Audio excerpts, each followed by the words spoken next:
Почему МЧС это не видит? Почему главы это не видят? Энергетика, газовая система – это источники повышенной опасности. Предупреждение и ликвидация ЧС и обеспечение безопасности. На заседании в Магасе обсудили подготовку к летнему пожароопасному периоду.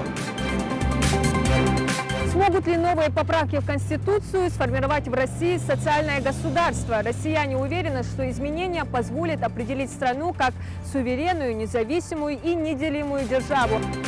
Президент России предложил внести в Конституцию страны поправки.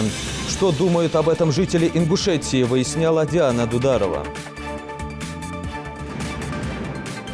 438 тысяч исполнительных производств на сумму более 23 миллиардов рублей. В региональном управлении судебных приставов подвели итоги за 2019 год. Мы вас поздравляем, желаем всего самого наилучшего. И у нас сегодня акция 8 марта в каждый дом. Женщинам вход свободный и без очереди. В подразделении МРЭО ГИБДД в Магасе дамам в праздничной атмосфере выдавали автономера и права. Бакаев пробьет поворотом и мяч в сетке 1-0. Зелимхан Бакаев лучший в своем деле. «Спартак» ЦСКА сыграли зрелищный матч. Наш земляк отличился красивым голом.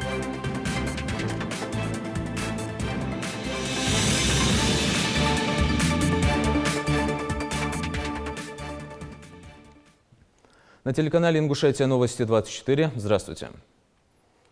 Под председательством главы Ингушетии Махмуда Али Калиматова в Магасе состоялось заседание комиссии по предупреждению и ликвидации чрезвычайных ситуаций и обеспечению пожарной безопасности республики.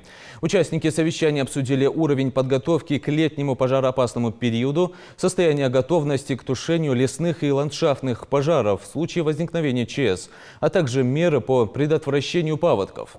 Подробности в материале нашего корреспондента. В целях организации безаварийного пропуска весеннего половодья в республике ведется подготовка к обследованию водных объектов и гидротехнических сооружений. Об этом в своем докладе доложил заместитель руководителя Западно-Каспийского бассейнового водного управления по Ингушетии Ильяс Султыгов. Кроме того, приведено в безопасное состояние берегоукрепительное и водозаборное сооружение в Троицком, разрушенное при подъеме уровня воды в реке Сунжа. Махмуд Али Калиматов обратил внимание глав муниципальных образований на необходимость осуществления непосредственного участия в подготовке к возможным паводкам на вверенных им территориях, проведение своевременной очистки русел рек Аса, Кенч, Сунжа и других, мостов на них, устройство дренажных и ливневых систем на участках, где они требуются. Последнее также необходимо для благоустройства территорий. Вот где там постоянно вода накапливается, скапливается, почему там нельзя отвод какой-нибудь или дренажную систему какую-то сделать? Почему там вечно будет лужа стоять? Я главам говорю, наведите порядок. Значит, надо заложить в бюджет строку расходов. Неудобство человеку, ребенку переходить. Вот у вас испокон веков, я знаю, лужа стоит, где скопление людей, где школы, детские сады, больницы. Туда же не подъедешь, не подойдешь. Также руководитель субъекта поднял вопрос предотвращения бытовых пожаров ввиду установки газовых труб в населенных пунктах республики. Так, один из примеров несоблюдения установленных норм безопасности Махмуд Али Калиматов зафиксировал во время рабочей поездки в Плиево, где коммуникации были проведены по проезжей части села. Я это вот увидел воочию. Вы представляете, идет газовая труба. И знаете, во двор въезд, и труба лежит. Гравий насыпали. Ни детей не боятся, что погибнут, ни прохожие, ни сами. Улицу тоже горочку сделали, КамАЗ, трактор, неважно. Вы знаете, там улица взлетит, если там что-нибудь случится. Это поголовно здесь, и мы говорим о пожароопасности. Почему МЧС это не видит? Почему главы это не видят? Энергетика, газовая система – это источники повышенной опасности. Нельзя шутить. Обследуйте все выделенные земли и объекты, применяйте санкции подворно. Генеральный директор «Газпром Межрегионгаз» Назрань Дмитрий Осетров сообщил, что средства на исправление подобных ситуаций и обеспечение безопасного переноса труб заложены, но в то же время отметил, что возникают они зачастую из-за самостоятельного переноса коммуникаций с жильцами при ремонте, расширении домовладений.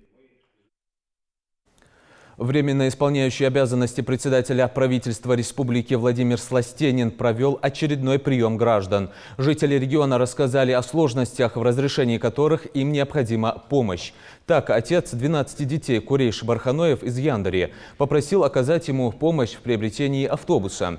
Он всю жизнь работал водителем, развозил школьников и студентов, но сейчас не трудоустроен и не имеет возможности закупить транспорт. Владимир Сластенин поручил Министерству имущества совместно с Министерством труда Ингушетии рассмотреть возможность приобретения автобуса семье Барханоевых и помочь им как многодетной семье. Сложной жизненной ситуацией поделилась и жительница селения Нижние Очелуки Любовь Воделова. Она инвалид первой группы.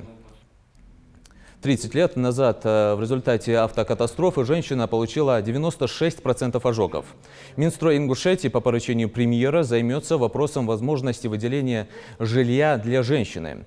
У жителя Назрани Юнуса Муцольгова сгорел дом в прошлом месяце. В нем вместе с заявителем проживали 2 сына с семьями, всего 15 человек, где в общей сложности 9 детей.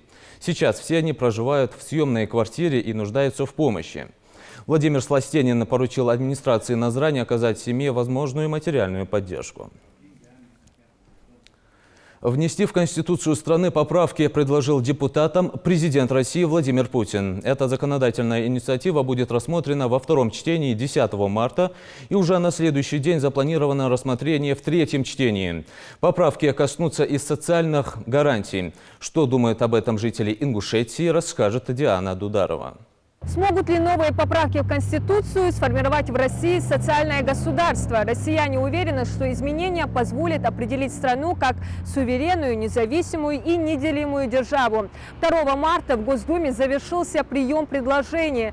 Россияне проявили большой интерес к процессу обновления Конституции. Об этом свидетельствует и более 1000 поступивших предложений. Большинство предложенных изменений касается социальных гарантий. Это пенсии, поддержка семьи и детства, уровень минимальной оплаты труда и здравоохранения. Поправки абсолютно точно попадающие в запросы общества. Одна из них – индексация пенсии не реже раза в год. Такое изменение президент страны предложил внести в 75-ю статью Конституции и дополнить формулировкой. В Российской Федерации формируется система пенсионного обеспечения граждан на основе принципов всеобщности, справедливости и солидарности поколений.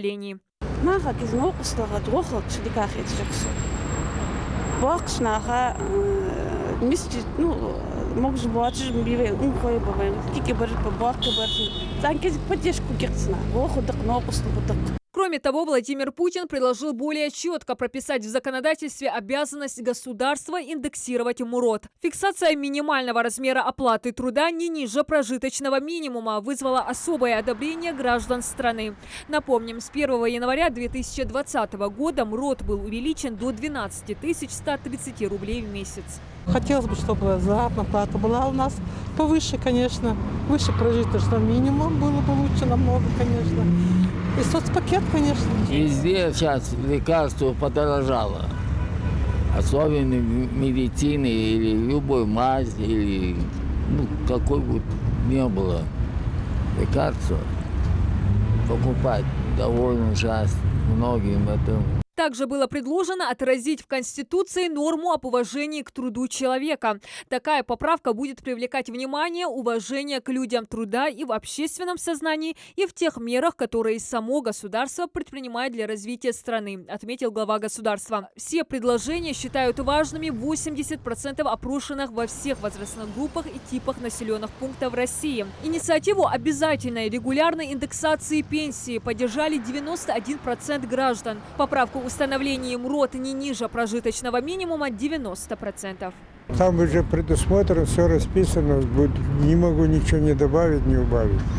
А какие самые вот такие социальные поправки вам, как гражданину, пришлись по душе? Да все прекрасно пришли, все подряд. Все, что там написано, все по душе. Медицинская помощь должна стать доступнее. Такое предложение озвучил в ходе заседания рабочей группы по подготовке поправок Леонид Рошаль. Глава НИИ неотложной детской хирургии и травматологии считает, что этот пункт необходимо закрепить в основном законе страны. Президент Владимир Путин признал обоснованным это предложение. Голосование по поправкам в Конституцию пройдет уже совсем скоро. 22 апреля граждане смогут ответить на главный вопрос: поддерживаете ли вы изменения в Конституции? Несмотря на то, что это будет середина недели, день сделают оплачиваемым выходным. Диана Дударова, Майрбек Межоев. Новости 24. 438 тысяч исполнительных производств на сумму взыскания более чем 23 миллиарда рублей находилось в региональном управлении судебных приставов в 2019 году. Возбуждено 317 тысяч исполнительных производств на сумму свыше 10 миллиардов рублей. Такие итоги подвели на заседании коллегии ведомства. Уровень фактического исполнения требований исполнительных документов в 2019 году составил 123 684 оконченных производств. Показатель исполнения судебных актов, по которому должники полностью или частично выполнили свои обязанности, составил 53%. В целом доход федерального бюджета от взыскания в отчетном периоде составил 33 миллиона рублей. Тем самым план по взысканию исполнительного сбора выполнен за прошлый год на 105%.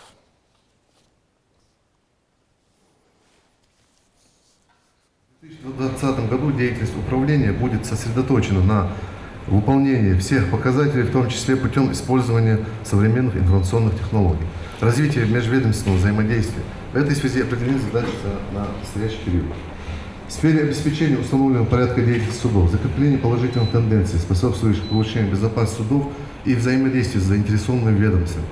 В сфере исполнительного производства наращивание положительной динамики по факту окончания исполнительного производства, то есть по фактическому окончанию исполнительного производства. Активизация работы в рамках социально значимых исполнительного производства, взыскание алиментов платежей, заработной платы, находящихся на особом контроле исполнительного производства, о взыскании административных штрафов, налогов и сборов, принудительного исполнения судебных решений о сносе самовольно возведенных строений. Ингушетия в числе лидеров регионов по приросту населения в 2019 году. Наша республика на втором месте, уступая соседней Чечне, где прирост в 2019 году составил почти 15%. Жителей Ингушетии в прошлом году стало больше на 6512 человек или на 13%. При этом в двух республиках, по данным Росстата, отмечен самый низкий уровень смертности среди субъектов России. Они воспитывают детей, поддерживают домашний очаг и трудятся наравне с мужчинами. В преддверии Международного женского дня искренние слова поздравления в адрес матерей, сестер, жен и бабушек звучат повсеместно. Прекрасных дам, успешно совмещающих ведение домашнего быта и активную общественную деятельность, пригласили в гуманитарный колледж в Цунже. Студенты подготовили праздничную программу. Жаридат Халухоева расскажет. Красивые, сильные и мудрые – все это ингушские женщины. Праздничная площадка гуманитарного колледжа полна главными героинями вечера. Сегодня их по праву восхваляют, посвящая им стихи и песни.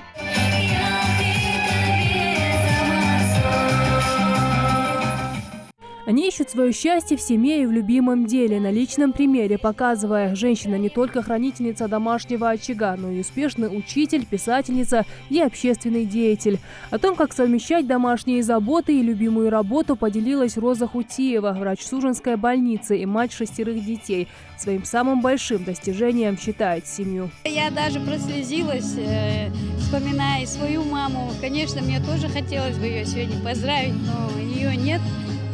Поэтому я с удовольствием хочу поздравить остальных мам, у которых живы и родители. У нас даже есть прабабушки живые, и прапрабабушки даже. Я им очень завидую, потому что это большое счастье видеть их такими здоровыми.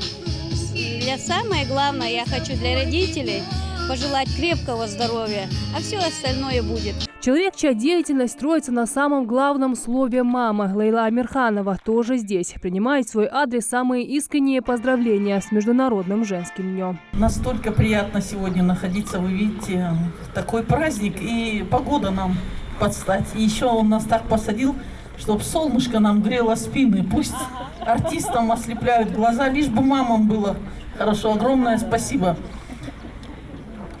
Все красивые слова были сказаны и в песнях, и в словах. Хочется всю прекрасную половину человечества поздравить с этим праздником. Победитель и лауреат множества музыкальных конкурсов и признанный «Золотой голос России» Любовь Барахоева также радует своим присутствием. В этот праздничный день она не просто принимает слова любви, но и сама посвящает их собравшимся. Народная артистка России и Ингушетии презентовала новую песню, посвященную женскому дню.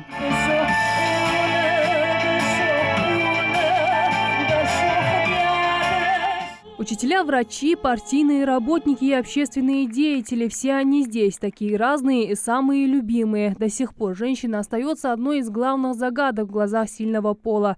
Бабушки, дочери, жены и подруги в этот праздник восхваляют каждую. Они всегда ждут нас дома, всегда готовы протянуть руку помощи. И сегодня приближается Международный женский день. И, конечно, не отметить их в этот день было невозможно. Виновниц торжества с праздником поздравляют и студенты колледжа. Каждой женщине исполнения их желаний, здоровья и сил, чтобы они всегда радовали своим теплом и заботой. Желаю вам радости, успехов в жизни, чтобы улыбка с вашего лица не сходила.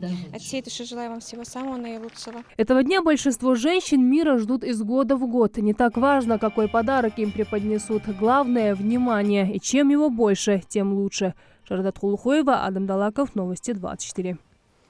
Помимо внимания, в подразделении МРЭО ГИБДД в Магасе дамам без очереди выдавали автономера. К наступающему женскому празднику сотрудники ведомства подготовились основательно. В зале ожидания царила праздничная атмосфера. Вместе с водительскими удостоверениями женщины получали букеты цветов и поздравления. Репортаж Светланы Томовой. Мы вас поздравляем, желаем всего самого наилучшего. И у нас сегодня акция 8 марта в каждый дом. Мы вас поздравляем с приобретением машины. Спасибо вам, открытка, это номера. С праздником. В канун 8 марта эти будущие автоледи получают от сотрудников МРЭО поздравления прямо в зале ожидания. Сегодня им не пришлось стоять в долгой очереди. Их фамилии звучат по громкой связи одна за другой. На их удивление в дверях появляется сотрудник с цветами, открыткой, заветными правами и номерами. Все это тут же торжественно вручается. Залину Магушкову эта картина растрогала. Признается, что такого внимания точно не ожидала. Мне очень приятно. Я так и не ожидала, честно. Большое спасибо. Всем спасибо. Для женщин, ставших участниками акции, такая встреча стала настоящим сюрпризом. В ответ на приятные слова виновницы торжества не могут сдержать улыбок. Мы хотим вас поздравить с наступающим праздником, пожелать вам здоровья, счастья, успехов, вручить вам букет цветов, открытку и ваше водительское удостоверение. Спасибо большое. Женщина бесценна. Вообще, в любой религии, в любой национальности женщина – это бесценна. Она прежде всего мать. Поэтому от себя хочу поздравить всех девочек, девушек, матерей, бабушек с наступающим 8 марта. Желаю только самое главное – здоровья. Это самое важное. Остальное все будет. Зарина Цездоева получает номера уже во второй раз. Она признается, что такого теплого приема от строгих сотрудников в погонах точно не ожидала. Очень приятно. В первый раз попала под такую акцию. А номера, получается, не впервые? Не в первый раз, да. Цветы в первый. Эта акция госавтоинспекции уже становится доброй традицией, ведь радовать прекрасную половину доставляет удовольствие и им самим. В преддвериях праздника 8 марта сейчас проводится акция 8 марта в каждый дом. Конечно, каждой женщине приятно, когда ей дарят цветы, а в преддверии праздника, я думаю, и вижу даже реакцию, да, что, конечно, им нравится, и когда им не каждый день дарят цветы. Поэтому женщинам нравится. Весенний праздник – это прекрасный повод для сотрудников ГИБДД еще раз подчеркнуть, насколько важно и ценно внимание к женщине. Но и в таких моментах не лишне напомнить, чтобы они берегли себя и соблюдали правила дорожного движения. Светлана Томова, Магомед Дидиков. Новости 24. В России может измениться система оплаты больничных и декретов. По задумке авторов инициативы, нововведение не только предоставит некоторые преимущества для работников, но и избавит от нежелательных моментов в отношениях с работодателями. По нынешнему законодательству оплата больничных листов, а также декретных и очередных отпусков сотрудников производится за счет работодателя. Однако с 2021 года ожидается, что эта обязанность ляжет на фонд социального страхования. Соответствующий документ был разработан Министерством труда и социальной защиты Российской Федерации. Чтобы мамы не стояли в очереди, наряду с пенсиями и стипендиями пособий тоже будут поступать на единые карты. С 1 июля все социальные выплаты переведут на карту национальной платежной системы МИР. Переход поэтапно начался 1 января 2017 года и должен завершиться этим летом. Жители, получающие пособия по безработице, тоже должны перейти на МИР. Об удобствах безналичного перевода выплат сюжет Даны Плиевой. Получать социальные выплаты, а именно ежемесячное пособие по уходу за ребенком до 1,5 лет на карточку Люба Хамхоева только рада. Отныне финансами она сможет управлять сама, без посредников и лишних визитов в почтовое отделение. Удобно. Удобно, когда получаешь пособие на карту. Поход за ним в почтовое отделение занимает много времени. Вот и я пришла сдать документы на перерегистрацию. С 2017 года социальные выплаты по всей стране осуществляются исключительно на сбербанковские карты платежной системы МИР. С начала января 2020-го масштабная цифровизация коснулась и пособий по уходу за ребенком. Если до этого их получали наличной оплатой через почту, то сейчас они будут поступать в электронном виде, на карточку. Для перевода средств необходимо обратиться в отдел социальной защиты по месту жительства с номером счета, на который в дальнейшем будет перечисляться пособие, и перенести ниже перечисленные документы. Копию паспорта получателя, свидетельство о рождении младших 2 детей и СНИЛСы. С этими документами прийти, написать заявление. Если сегодня они сдают документы, то в течение 2-3 дней эти документы уже обрабатываются, оформляются, все делается, заканчивается процедура. Сейчас пособие на первенца составляет 3375 рублей, на второго 6751 рубль. Но чтобы получить его, жителям необходимо пройти перерегистрацию. Переход на электронную карту МИР обязательный. Нам объяснили, что не будет выплачиваться пособие, пока не закончат перерегистрацию, пока не переведут в банк систему. Поэтому мы народу объясняем, доводим до них, что это будет реальнее для них, и что они могут быстрее получить свои деньги, свои пособия. Чем раньше они закончат перерегистрацию, тем быстрее они получат свои пособия. Впрочем, уже сейчас, в век информационных технологий, студенческие стипендии, зарплаты, пенсии зачисляют на пластик национальной платежной системы. Спектр возможностей карты МИР широкий, а самое главное – удобный для пользователя. Махмудом Али Макшариповичем было поручено правительству разработать новую систему выплаты льготных пособий на детей и всех льготников. Ничего страшного в этом нет, ведь кто такие льготники, кто такие наши молодые мамы? Это продвинутые люди, у них у каждого есть карта. Мало того, по этим осадкам могут начисляться еще и проценты. Поэтому это выгодно со всех сторон и удобно. Только с начала года в отделении соцзащиты Назрановского района заявление подали 2032 человека. Всего перерегистрацию пособий на карту МИР уже сделали 6500 жителей региона. Дана Плиева, Джамалил Тамасханов, Новости 24. И снова Зелимхан Бакаев, и снова гол, и оглушительный триумф болельщиков. Результативной игрой, невероятной техникой и мастерством наш земляк в очередной раз порадовал своих многочисленных болельщиков. Кубковый матч между «Спартаком» и ЦСКА выдался зрелищным. Встреча команд прошла накануне. Бакаев отличился в первом тайме. А вот почему его заменили во втором и каким счетом завершился матч, знает Идрис Ижиев. Что касается флангов, здесь Марио Фернандес справа, слева играет Кирилл Набабкин по всей бровке. Атака Спартака очень опасная. Бакаев пробьет по воротам и мяч в сетке. 1-0. Отличный дриблинг и не менее яркое завершение. На табло всего 4-я минута, а счет уже размочен. 10-й номер заложил отличный задел на победу. Московский коллектив начал очень уверенно. Быстро взяв контроль игры, они уверенно реализовали буквально первый момент. Бакаев сегодня в роли оттянутого форварда. Задача – снабжать мячами нападающих и по возможности решать моменты самостоятельно. С основной задачей он не стал затягивать. ЦСКА на свою половину поля. Соболев клюшкой словно сейчас сыграл.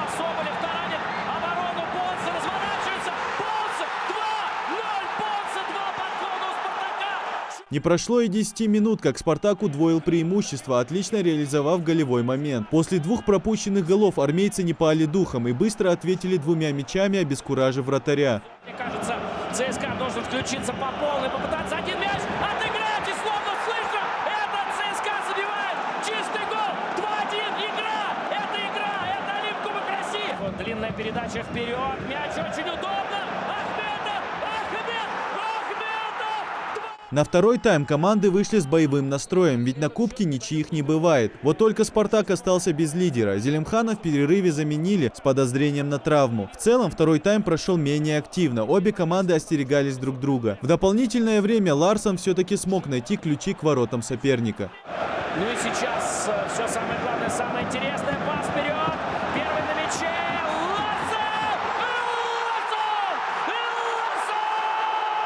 Московское дерби – матч, который не оставит равнодушным никого. На поле встречаются лучшие футбольные коллективы страны. На трибунах найти свободное место просто невозможно. Матчи «Спартака» в Ингушетии смотрят не только футбольные фанаты, но и люди, достаточно равнодушно относящиеся к российской премьер-лиге. А все из-за земляка под 10-м номером. Я честно болел в этом матче за «Спартак». Ни для кого, наверное, в этой республике не секрет, что большинство людей болеют за «Спартак». Теперь будут болеть еще и за «Рубин», помимо «Зенита», да, потому что там играют наши ребята. И я симпатизирую «Спартаку», потому что там играет Зелимхан Бакаев. В принципе, российский футбол, российскую премьер-лигу не смотрел до появления наших ребят в командах. По самому матчу, 2 быстрых гола от «Спартака».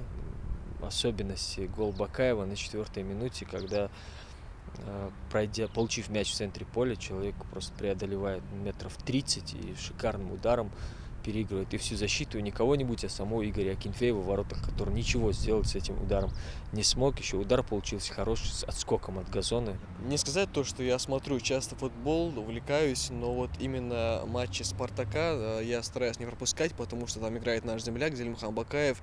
И вот каждый раз, когда я смотрю матчи с ним, он, в принципе, в каждой игре показывает хороший результат, пасы хорошие отдает. И когда у него получается забивать голы, это получается особенно интересно, особенно зрелищно. И в этот раз он тоже забил очень красивый и зрелищный гол. После зимней паузы Зелимхан начал, пожалуй, ярче всех в премьер-лиге. Гол и голевая передача в стартовом матче, плюс отличный тайм в московском дерби. Понемногу Бакаев становится настоящей палочкой-выручалочкой. Младший из Бакаевых также начал сезон, но уже во взрослом футболе. Солтмурат вышел во втором тайме и отыграл 2 с небольшим десятком минут за казанский «Рубин». Результативным действием, к сожалению, не отличился, но впереди много туров, проявить себя времени предостаточно. Обстановка в чемпионате и кубке будет и дальше накаляться, а ингушские футболисты обязательно внесут свой вклад. Идрис Ижиев, Новости 24. Министерство культуры Ингушетии приглашает жителей республики принять участие в литературном конкурсе «Великой Победе посвящается», приуроченном к Году памяти и славы в Российской Федерации. Организатор конкурса – Национальная библиотека имени Джамалдина Яндиева. Проводится он с целью сохранения исторической памяти о подвиге советских солдат против фашистского захватчика, патриотического воспитания и любви к родине. Представлены 2 номинации – авторские стихи, посвященные Великой Отечественной войне и победе, и художественное чтение стихотворений, посвященных войне и победе. Итоги конкурса подведут в период с 21 по 24 апреля 2020 года. Наш выпуск на этом завершен. Далее смотрите полезную информацию.